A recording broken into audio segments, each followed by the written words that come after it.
Weight loss ಮಾಡೋದಕ್ಕೆ weight loss drink ತುಂಬ important. ಅದರಲ್ಲೂ ಕುಕುಂಬರ್ ಅನ್ನೋದು ತುಂಬ ಉಪಯುಕ್ತವಾದ ವಸ್ತು. ಇದು ದೇಹದ ತೂಕವನ್ನು ನಿಯಂತ್ರಿಸುತ್ತದೆ.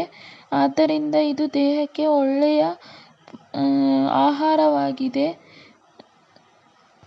ವೆಯ್ಟ್ ಲಾಸ್ನ ನೀವು ನಿಮ್ಮ ದೇಹಕ್ಕೆ ತಕ್ಕಂತೆ ಅನುಗುಣವಾಗಿ ನಿರ್ಧರಿಸಲಾಗುತ್ತದೆ. ಆದ್ದರಿಂದ ನಿಮ್ಮ ದೇಹ ಯಾವ ರೀತಿ ಸ್ಪಂದಿಸುತ್ತದೋ ಆ ಆಹಾರಕ್ಕೆ ತಕ್ಕಂತೆ ಮೀಲ್ ಪ್ಲಾನನ್ನು ಮಾಡಿಕೊಳ್ಳಬೇಕು. Diet meal plan.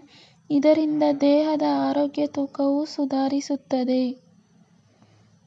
ಒಂದು ಗ್ಲಾಸ್ ಬಿಸಿನೀರಿಗೆ ನಿಂಬೆಹಣ್ಣು, ಜೇನುತುಪ್ಪ ಹಾಗೂ ಸೌತೆಕಾಯಿಯನ್ನು ಹಾಕಿ ಕುಡಿಯುವುದರಿಂದಲೂ ಸಹ ವೆಯ್ಟ್ ಲಾಸ್ ಡ್ರಿಂಕ್ ರೆಡಿಯಾಗುತ್ತದೆ. ಅದರಿಂದ ದೇಹದ ತೂಕನೂ ಕಡಿಮೆಯಾಗುತ್ತದೆ.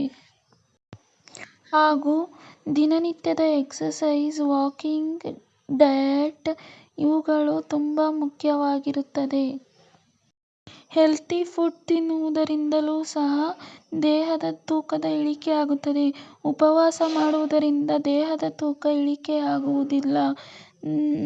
ಹಿತಮಿತವಾಗಿ ತಿನ್ನುವುದರಿಂದ ದೇಹದ ತೂಕ ಇಳಿಕೆಯಾಗುತ್ತದೆ. ಅದರೊಂದಿಗೆ ಯೋಗ, ಎಕ್ಸಸೈಸ್ಗಳನ್ನು ಮಾಡುವುದರಿಂದಲೂ ಸಹ ದೇಹದ ತೂಕ ಇಳಿಕೆಯಾಗುತ್ತದೆ.